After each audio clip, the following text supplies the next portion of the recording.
Hi friends, welcome to Rani's kitchen. నేను మీ రాణి. Friends, morning మనకి బ్రేక్ఫాస్ట్లోకి daily chutney చేయాలి అంటే ఎక్కువగా శ్రమ అని అనిపిస్తుంది కదా. అలా కాకుండా ఒక్కసారి ఇలా దోసకాయ కొబ్బరి చట్నీ చేసి చూడండి. డైలీ మనం టిఫిన్లోకి సర్వ్ చేసుకోవచ్చండి. ఇడ్లీ దోశలకి చిన్న పునుగులకే కాకుండా రైస్కి కూడా చాలా చాలా బాగుంటుంది. పుల్లగా కారంగా చాలా స్పైసీగా ఉండే చట్నీ అండి ఇది.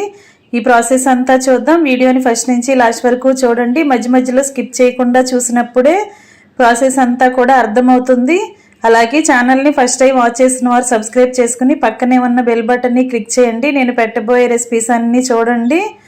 ఇంకా ప్రాసెస్ స్టార్ట్ చేద్దాం.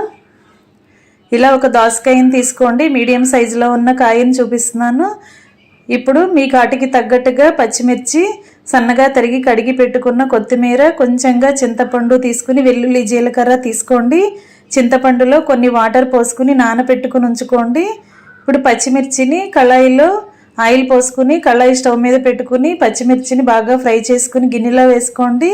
ఇప్పుడు అదే కళాయిలోకి కొత్తిమీరను కూడా బాగా ఫ్రై చేసుకుని తీసుకోండి. ఇప్పుడు దోసకాయని పైపీలంతా కూడా ఓపెన్ చేసుకుని సన్నగా చిన్న చిన్న ముక్కలుగా కట్ చేసి తీసుకోండి. దోసకాయ అనేది లోపల చేదుగా ఉంటుందండి. ఒకసారి కాయని టేస్ట్ చూసుకోండి. గింజలు కానీ కాయపాటు కానీ టేస్ట్ చూసుకుని చేదు లేకుండా ఉన్నది మాత్రమే చేసుకోండి. ఇప్పుడు మిక్సీ జార్ తీసుకుని ఆయిల్లో ఫ్రై చేసుకున్న పచ్చిమిర్చి, కొత్తిమీర వేసుకుని వెల్లుల్లి జీలకర్ర కూడా వేసుకోండి. నానబెట్టుకుని ఉంచుకున్న చింతపండును కూడా వేసుకుని కొంచెంగా సాల్ట్ వేసుకోండి. దీనిని బరకగా గ్రైండ్ చేయండి. అవసరానికి తగ్గట్టుగా వాటర్ని యాడ్ చేసుకుంటూ ఇలా పచ్చిమిర్చి పేస్ట్ని మెత్తగా గ్రైండ్ చేసి తీసుకోండి. ఇలా గ్రైండ్ అయిన తర్వాత మనం ముందుగా కట్ చేసి పెట్టుకున్న దోసకాయ ముక్కల్ని మిక్సీ జార్లో వేసుకోండి. వీటిని ఎక్కువగా జ్యూస్ లాగా గ్రైండ్ చేయకూడదండి. అక్కడక్కడ దోసకాయ ముక్కలు అనేవి కనిపిస్తూ ఉండాలి.